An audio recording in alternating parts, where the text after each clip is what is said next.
man, they got you forever. Dave, can you help me explain?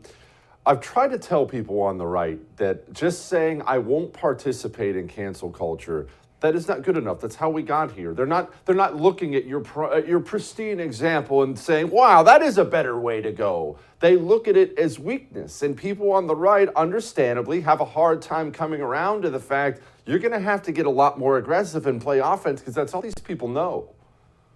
You've been one of the leading voices on this, and it's a position that I've come closer to than I was, say, 2 years ago. I thought for a while, and maybe it was my own naivete, I thought for a while that if you just expose the hypocrisy, if you show that they're the ones who are usually in blackface, that they are the ones who make all of the, gay jokes or whatever else is supposed to be thought of as insensitive, that enough people would be like, boy, these really are the bad people, and maybe we should give everyone a break. Because it turns out we kind of like bad people and jokes are just jokes. And, Don Rickles used to make fun of everybody. And that's actually what brought us together as Americans. So there was a spirit of that I think maybe could have worked.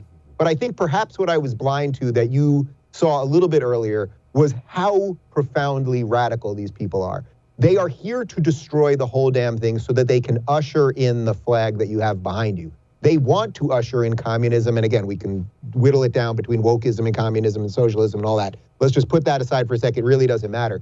They are here to destroy the entire thing, which is why they're taking down monuments. They're canceling shows. I mean, look at it this way. The people who purport to be the tolerant ones got rid of Uncle Ben and Aunt Jemima. That means that the people who say that they're the tolerant ones, they took the black people off the products that we all loved. I've got Uncle Ben's boxes downstairs, okay? Aunt Jemima, who didn't like Aunt Jemima?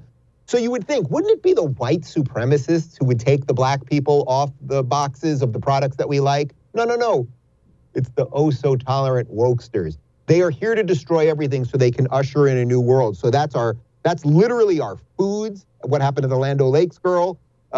It's our institutions that are all crumbling. It's the whole damn thing. And I think you're right.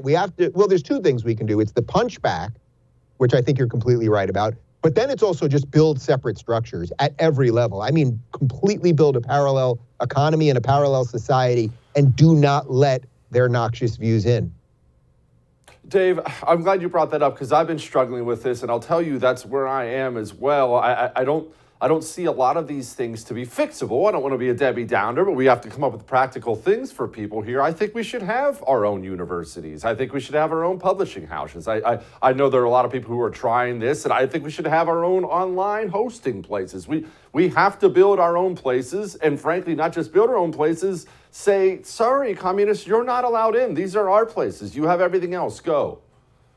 Yeah, look, the slippery part of that will be that once we put that gate there and say, hey, you people can't come here, we have to be very careful that we don't become what they are, right? If you stare into the abyss long enough, you might be a little upset by what you see. I got that roughly right.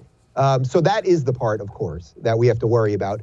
That being said, those of us that are freedom-minded, that are willing to agree to disagree and not care about the color of someone's skin or that sort of thing, we will build much better products. I mean, the beauty here is if we can just survive through this really confused, muddled time that we're in right now, their products will become worse over time because they will hire engineers based on gender identity, and they will hire all sorts of other people in all sorts of organizations, professors, doctors, et cetera, who are not the best at their craft, but who were hired for other reasons. And once you do that over time, you will actually degrade the quality of those institutions. And if we just say, hey, I know this is old school, but I don't care whether you're a man or a woman, gay or straight, black or white, but if you can do the job, we're going to hire you, we'll build better things. Hey, thanks so much for watching The First on YouTube. If you liked what you saw, go ahead and like and subscribe. You heard me. Like it, subscribe. You'll get a lot more of it and a lot more of me.